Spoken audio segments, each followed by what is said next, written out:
Okay, so you're going to change your Grizzly axle.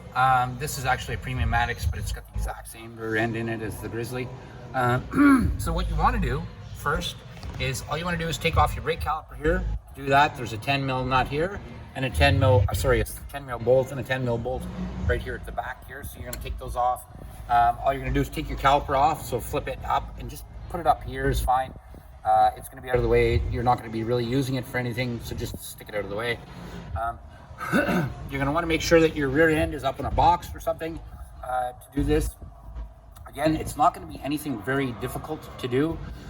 So what you're going to do first is, after you get your caliper out of the way, so if you come down here, you're going to see two big nuts that hold the axle in place.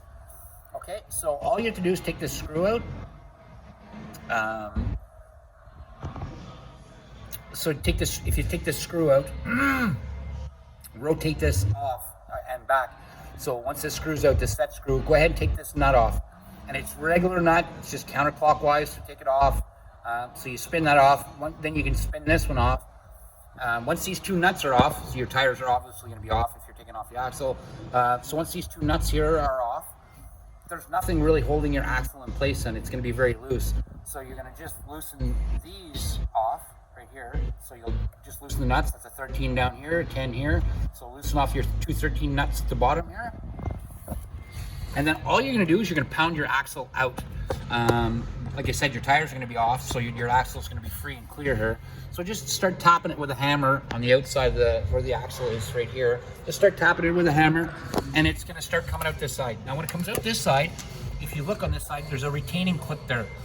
Don't lose that retaining clip. It's just two little round pieces. You want to make sure and keep that. That's what actually holds your axle in from this side. So this here is going to slide off. It's going to slide right off your axle. When you start punching it through, if you notice there's splines on the axle here, that's what holds this the sprocket in place, is the splines. So when you slide, all you have to do is, like I said, knock that axle through and it'll slide all the way through and out. Again, to put your new axle in, it's the exact same thing. It's really easy. You're going to just feed your axle back through. You're going to feed it back through your sprocket all the way, and you're going to notice on the axle itself there's a little dimple where that goes into, and that's what holds it in place. So you're going to push it in. You're going to put your two clips right here, pound it in tight from this side, from this right side here, or from this left side here. Pound this axle in tight, so this is nice and tight. Again, you're gonna slip your brake over the axle when it's going through at the same time, so your rotor slips on too. It doesn't.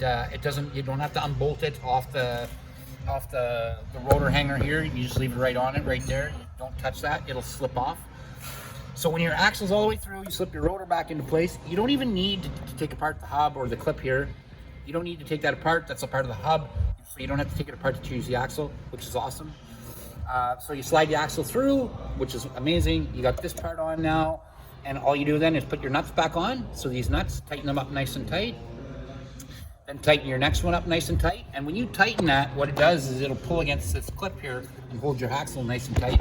Once it's all nice and tight, you put your set screw back in here, and you're good to go. And then you put your tires back on, and that's how you change the axle.